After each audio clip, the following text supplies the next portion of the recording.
Bienvenue dans La Science mouille le maillot, le podcast de Conversation Slate qui vous explique comment les scientifiques peuvent faire gagner des médailles aux sportifs et vous donne les clés pour une meilleure pratique au quotidien. Je suis Benoît Tonson, journaliste scientifique pour The Conversation France. Ronaldo!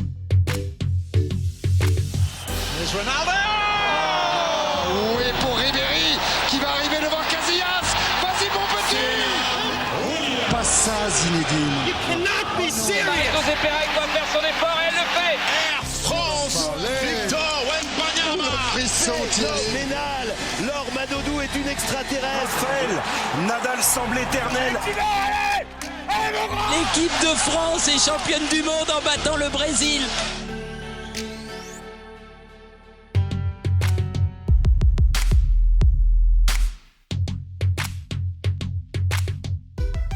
Alors dans cet épisode, on va s'intéresser à un sport que vous avez sans doute déjà pratiqué, au moins à l'école, et qui a été porté au plus haut niveau mondial par des athlètes comme Laure ou Florent Manodou, et depuis peu par un jeune prodige, Léon Marchand. Je parle bien sûr de la natation.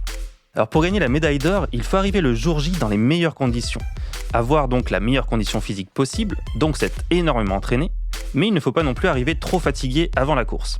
C'est dans ce subtil équilibre que les scientifiques peuvent aider nageuses et nageurs pour grappiller les quelques dixièmes de seconde qui feront la différence entre la médaille d'or et une plus anecdotique 8e place. Pour répondre à mes questions, j'ai le plaisir de recevoir Laurent Bosquet, bonjour. Bonjour. Vous êtes professeur des universités en sciences du sport à l'université de Poitiers et vous menez le projet de recherche D-Day, donc jour J, avec les équipes de France de natation masculine et féminine. En quoi consiste ce projet ? Alors l'objectif de ce projet, c'est d'optimiser les 3 dernières semaines qui précèdent les Jeux Olympiques ou les grands événements sportifs, puisqu'on a travaillé avec l'équipe de France de natation pour les championnats d'Europe et les championnats du monde également. Et depuis combien de temps vous travaillez avec ces équipes de France de natation ? Ce projet d'idée est un projet qui a été financé sur une période de 4 ans. Il y a eu 2 premières années de recherche auprès de nageurs de haut niveau, mais qui n'étaient pas nécessairement en équipe de France. Et c'est ce qui nous a permis finalement de tester les protocoles, les bonnes pratiques, on va dire. Et ensuite, la deuxième partie, là, on était vraiment avec l'équipe de France pour mettre en application ces résultats, ce qui portait sur les 2 dernières années. Donc très concrètement, on va dire que ça va faire un peu plus d'1 an et demi qu'on travaille avec une partie de l'équipe de France. Alors moi, j'aimerais savoir comment s'est créé le lien entre vous, scientifiques, et les sportifs, parce qu'on pourrait finalement penser que ce sont 2 mondes assez différents. Tout à fait. Alors, la recherche en sciences du sport se développe de façon exponentielle depuis plusieurs décennies, mais la recherche, en tout cas sur la performance de haut niveau, ça fait au moins une 20aine d'années qu'elle se développe vraiment beaucoup, et les relations entre un certain nombre de labos, français, étrangers, et les sportifs de haut niveau ou les sportifs professionnels, sont de plus en plus importantes. Donc, très concrètement, la façon dont ça s'est passé pour ces relations avec l'équipe de France, c'est que l'État a souhaité lancer un appel à projet pour optimiser les chances de médaille pour les Jeux Olympiques de Paris 2024. Cet appel à projet a été lancé en 2019. Et les différents laboratoires, finalement, se sont mis en synergie, ont créé des consortiums et ont activé simplement leur réseau. Alors, comment on peut activer un réseau ? Les laboratoires, certes, font de la recherche, mais il y a aussi toute la partie formation, c'est-à-dire que beaucoup d'entraîneurs sont passés par les formations des différentes facultés de sciences du sport. Et ce qui fait qu'on se connaît assez bien. Donc là, Robin Plat, par exemple, qui est directeur scientifique à la Fédération française de natation, on se connaissait avant, de la même façon qu'on connaissait un certain nombre d'acteurs qui sont en place actuellement. Donc les relations se sont faites comme ça, c'est-à-dire ce sont des connaissances, souvent par le biais des formations, qui ensuite permettent de développer des collaborations qui s'inscrivent dans le temps et deviennent de plus en plus efficaces. Et alors, sur quoi vous pouvez jouer exactement en tant que scientifique dans la performance des nageuses et des nageurs ? Ce qu'apporte la science, finalement, c'est 2 choses. D'abord, ce sont des modèles. Donc, un modèle, c'est une représentation simplifiée de la réalité. Si on prend, par exemple, le marathon, on va se dire, mais comment on va faire pour améliorer la performance au marathon ? De but en blanc, c'est pas évident de fixer des priorités. Au milieu des années 80, un collègue italien, Pietro Di Prompero, a proposé un modèle tout simple qui stimule que la performance au marathon, ça dépend de notre cylindrée, déjà, donc qui est notre capacité à consommer beaucoup d'oxygène chaque minute, du pourcentage que l'on peut maintenir de cette cylindrée au cours du temps, et puis enfin d'un dernier paramètre qui s'appelle l'efficacité de la course ou de la foulée, c'est-à-dire courir en étant le plus économique possible. Bien sûr, la performance est plus complexe que cela, mais là, on a 3 facteurs assez simples qui expliquent une bonne partie, environ 75 à 80% de la performance. À partir de ce modèle, on peut travailler sur les outils d'évaluation de ces différentes qualités, et puis ensuite sur les méthodes de développement de ces différentes qualités. Donc, ce qu'apporte d'abord la science, ce sont des modèles pour aider les entraîneurs à structurer leur démarche. Ensuite, on apporte une démarche également. C'est-à-dire que la démarche scientifique, elle consiste, à partir d'un modèle, à émettre des hypothèses. Par exemple, un entraîneur d'athlétisme ou de marathonien, à partir de son modèle ou d'un modèle existant, peut dire, là, je pense que pour améliorer la performance au marathon, il faut que j'améliore tel paramètre. Il met en place les méthodes d'entraînement adéquates et ensuite, il évalue. Est-ce que j'ai amélioré ces qualités? Est-ce que ça a eu un impact sur la performance? Et à partir de là, je peux affiner mon modèle et continuer à l'utiliser. Donc, ce qu'apportent les scientifiques, c'est ça. Des modèles explicatifs, simplifiés, et puis une démarche pour tester finalement différentes solutions d'entraînement. Justement, très concrètement, racontez-nous sur quel modèle vous avez mis en place pour la natation et sur quels paramètres vous avez eu envie de jouer. Pour atteindre un haut niveau de performance, comme on espère que les nageurs, notamment Léon Marchand, bien sûr, que vous avez mentionné, atteindront lors des Jeux Olympiques, on se doute qu'il faut s'entraîner beaucoup. Et chaque entraînement, va jouer sur 2 dimensions. Donc là, c'est le modèle que l'on utilise, qui est un modèle qui date des années 70, mais qui s'est amélioré petit à petit. La dernière version date des années 90. C'est un collègue canadien, Eric Bannister. Donc d'après ce modèle, chaque entraînement va jouer sur 2 dimensions. Il va générer un certain niveau de fatigue, et cette fatigue va être l'élément déclencheur d'un certain nombre d'adaptations nerveuses, cardiovasculaires, métaboliques, qui vont permettre aux sportifs et aux sportives d'améliorer leurs conditions physiques et leur capacité de performance. Donc, on joue sur ces 2 dimensions. Et la capacité de performance, elle est proportionnelle à la différence entre les deux. Si je m'entraîne beaucoup, que je fais un stage, par exemple, très intense, avec de gros volumes d'entraînement, certes, je vais avoir un niveau de condition physique élevé, mais je vais avoir également un niveau de fatigue qui est très élevé. La différence entre les deux est faible. C'est pas là que je serai le plus performant, au contraire. Donc tout l'enjeu, on voit pour les entraîneurs, pour les nageurs, les nageuses, c'est 2 à 3 semaines avant les grands événements sportifs. Souvent, ça va être soit les championnats de France élite, soit les grandes compétitions internationales. Il va falloir estimer le niveau de fatigue cumulé et puis, à partir de là, utiliser les stratégies qui vont permettre de diminuer au maximum ce niveau de fatigue sans modifier la condition physique. Oui, parce qu'est-ce qu'on peut être trop reposé?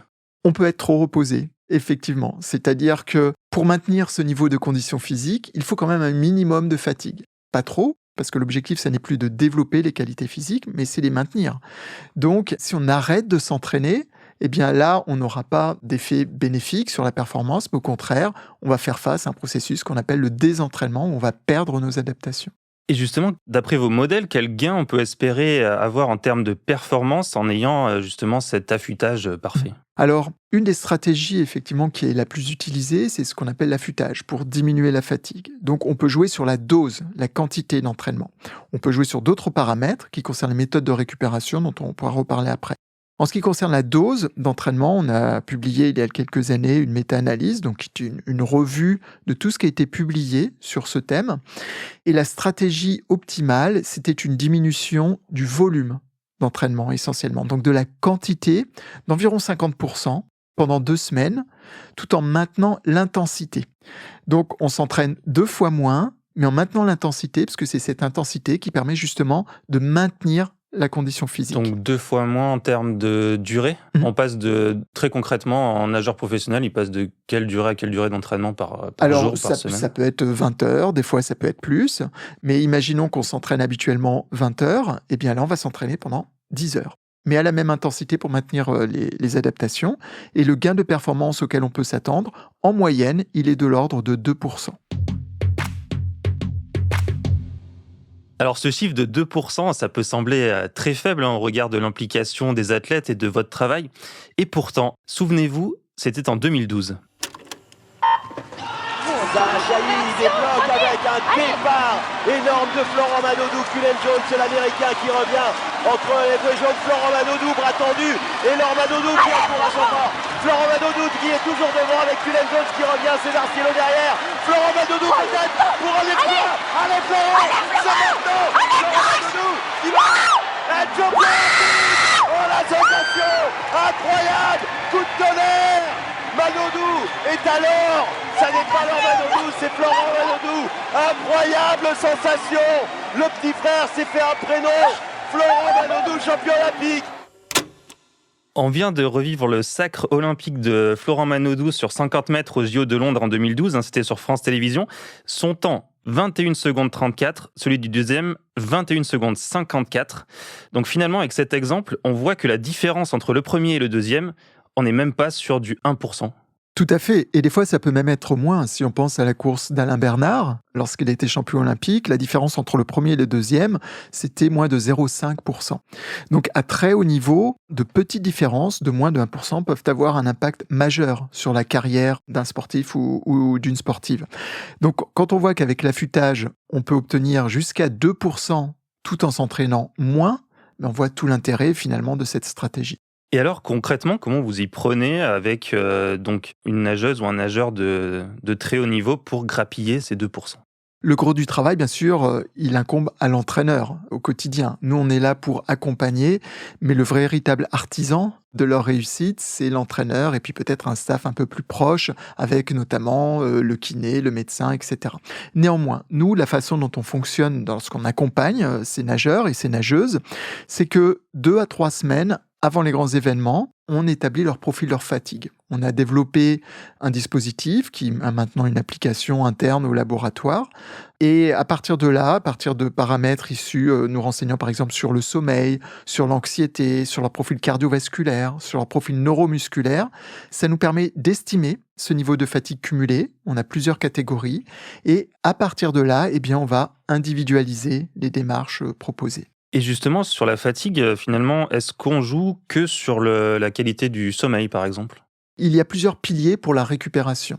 Donc la récupération, ça va être la démarche qui va nous permettre de retrouver notre niveau initial et donc d'effacer au maximum ce niveau de fatigue.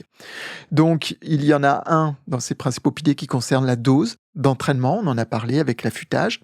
Et dans les 2 autres piliers, on va retrouver l'alimentation qui va être très importante et le sommeil. Le sommeil, c'est vraiment une variable clé de la performance. Déjà parce qu'on est au repos, quelque part, donc on dépense moins d'énergie. Et puis surtout, pendant le sommeil, eh bien, on va libérer un certain nombre d'hormones qui vont nous permettre de réparer et de progresser. Et ça se passe généralement dans la première partie de la nuit.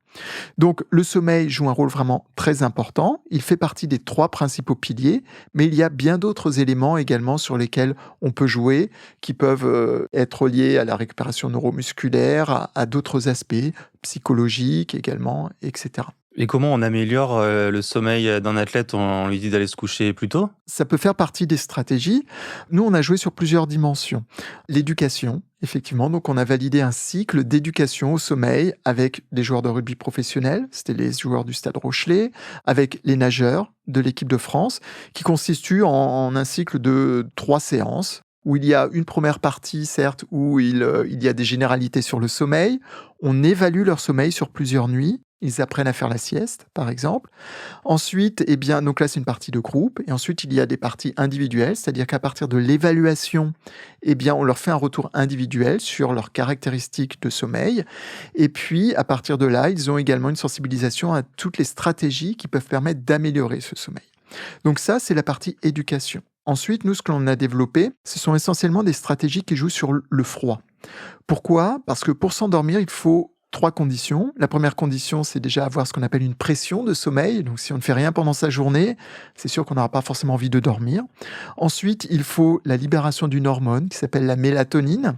Là, l'éducation va avoir un rôle très important parce que qu'est-ce qui gêne la libération de la mélatonine ? Ce sont les écrans et la lumière bleue. Donc, bien sûr, on ne leur interdit pas les écrans. Ce sont des adultes, ils font leur propre choix. On les sensibilise simplement aux conséquences que ça peut avoir. Et puis après, c'est à eux de bien placer le curseur. Et l'autre élément pour s'endormir, c'est de diminuer sa température interne, de l'ordre de 1 demi-degré. Donc, nous, on joue plutôt sur cette variable. Donc, on a testé différents dispositifs comme l'immersion en eau froide, le sauna, pour ceux qui n'aiment pas le froid. On utilise également beaucoup la cryostimulation. La cryostimulation, c'est une méthode qui consiste à placer les nageurs et les nageuses dans une pièce qui est à moins 110 degrés pendant 3 minutes. Je comprends pas très bien parce qu'on parle de... Vous les mettez soit dans un sauna, donc ça va théoriquement augmenter la température, soit en cryostimulation à moins 110, donc ça va baisser. Je comprends pas bien le lien entre les deux. Alors, l'objectif, quand on se couche, c'est de diminuer cette température. Donc, soit on le fait de façon directe, avec la cryostimulation, par exemple, ou l'immersion en eau froide. Ces méthodes vont être très efficaces. Mais on comprend bien que si on fait la cryostimulation le matin, on aura peu d'effet sur notre température au moment de se coucher. C'est pour ça qu'on a pu montrer qu'en fait, il fallait faire l'exposition le plus proche possible du coucher. C'est la même chose pour l'immersion en eau froide. Par contre, si on fait un sauna, par exemple, ou une immersion en eau chaude, un jacuzzi, qu'est-ce qui va se passer? On va augmenter notre température interne et ce faisant, ça va déclencher les mécanismes physiologiques de refroidissement. Donc, on comprend que là, du coup, l'exposition, il ne faut pas la faire juste avant de se coucher, mais peut-être 1 à 2 heures avant, pour laisser le temps à ces mécanismes de se mettre en place et au moment où on se couche, d'être dans une cinétique finalement de diminution de température qui va faciliter l'endormissement. Donc au final, on joue bien sur la température interne, mais avec des mécanismes différents qui vont nécessiter de le programmer à des moments différents. Et donc le but finalement, votre but, c'est de trouver un genre de formule magique qui serait applicable à tout le monde? Lors de la première phase des travaux de Didet, on a testé beaucoup de protocoles, beaucoup de méthodes. L'immersion en eau froide, la cryostimulation, des matelas thermorégulants également, qui permettent d'absorber l'excès de chaleur pendant la nuit. Donc on a testé différentes méthodes pour en voir les intérêts, les limites et les modalités optimales de prescription. Ensuite, est-ce qu'il existe une formule magique? Non. Nous, ce que l'on fait, c'est qu'on a cet état des lieux du niveau de fatigue 2 à 3 semaines avant. Ensuite, eh bien, ce sont des stratégies individuelles en fonction des croyances, des goûts de chacun, de son niveau de fatigue. On peut avoir un niveau de fatigue modéré. Dans ces cas-là, peut-être que l'affûtage et diminuer la quantité d'entraînement suffira. On peut éventuellement avoir des niveaux de fatigue beaucoup plus importants, auquel cas ça ne suffira pas et il faut y ajouter d'autres méthodes. Et là, eh bien, les nageurs et les nageuses que l'on accompagne, ils testent ces méthodes en amont pour voir déjà s'ils adhèrent et puis pour évaluer l'impact que ça a sur eux spécifiquement. Donc après, c'est vraiment une individualisation que l'on propose et qui s'est fait progressivement sur les 2 années finalement qui viennent de s'écouler.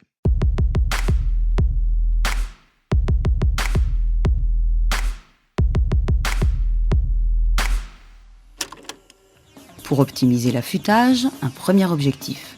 Identifier des critères pertinents de mesure de la fatigue, ce qui sera intégré dans un second temps au suivi des sportifs pour optimiser les dernières semaines qui précèdent les grandes compétitions.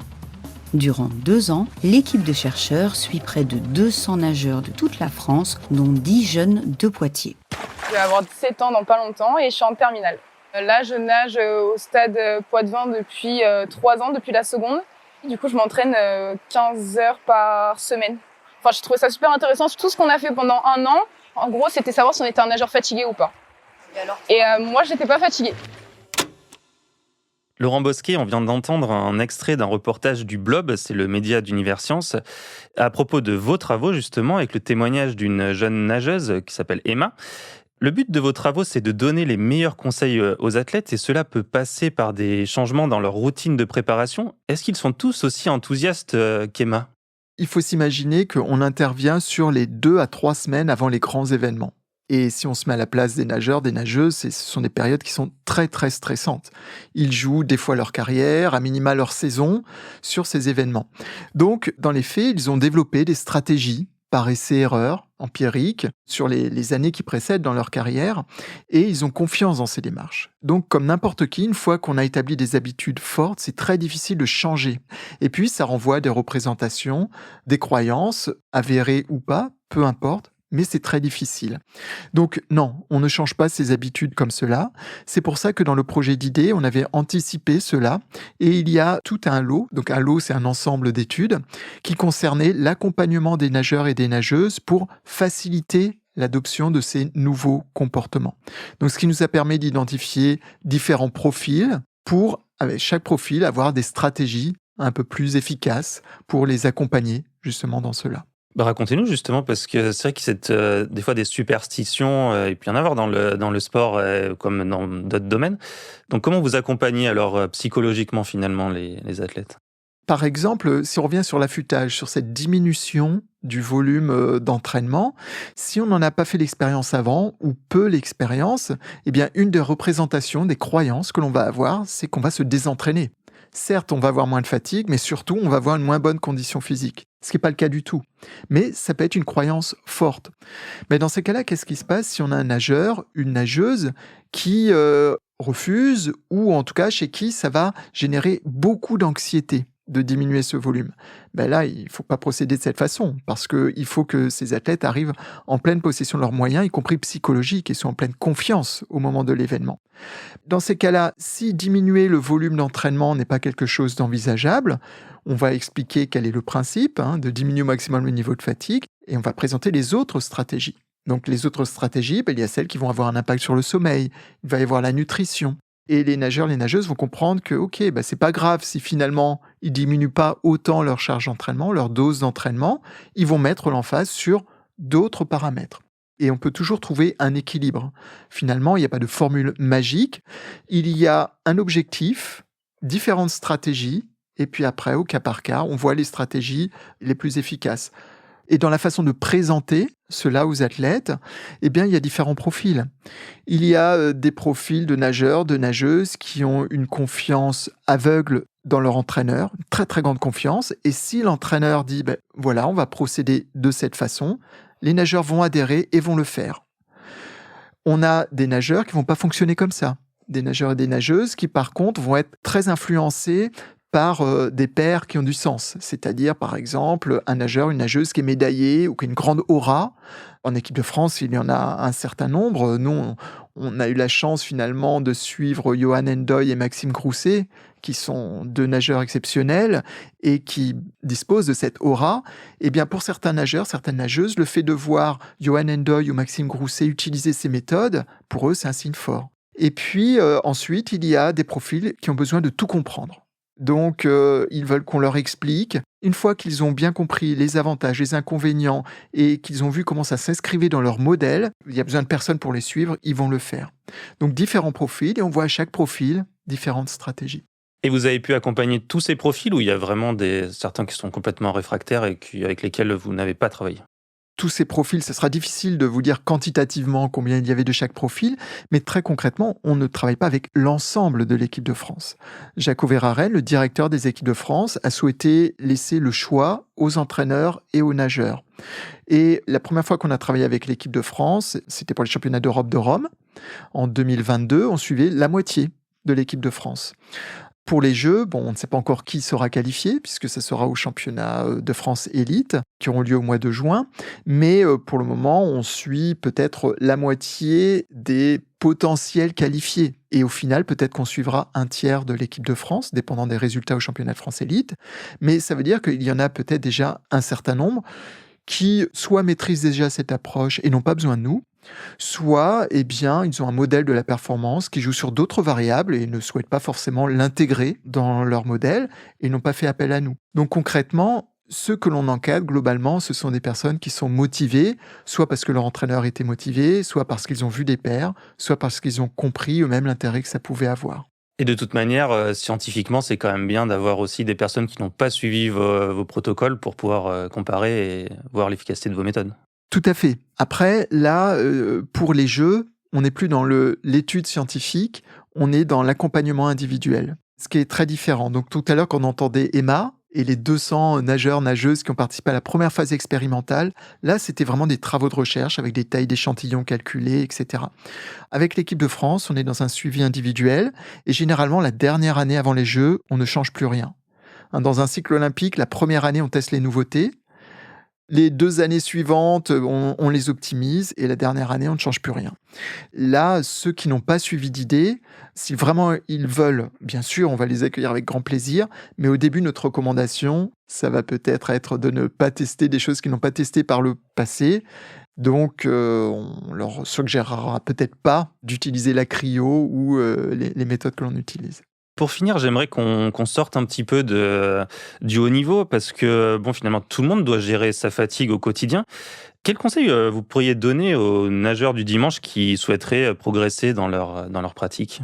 C'est vrai que si on compare un athlète de haut niveau à un athlète ou un sportif, une sportive de niveau moindre, la différence, ça va être la dose d'entraînement. On imagine bien les athlètes de haut niveau. On voyait Emma, c'était 15 heures. On a des nageurs, des nageuses qui peuvent s'entraîner encore plus. Alors qu'un nageur ou un sportif plus amateur, il va peut-être s'entraîner 5 heures, 6 heures. C'est à peu près les ordres de grandeur. Par contre, ce sont des personnes qui, à côté, vont peut-être avoir un stress professionnel, un stress familial plus important. Ce qui compte, c'est le niveau cumulé de fatigue, quelle que soit son origine. Donc un athlète de haut niveau a une grosse fatigue physique, mais tout est fait pour diminuer au maximum les autres sources de stress, là où un nageur du dimanche, il va avoir d'autres sources de stress qui vont s'ajouter.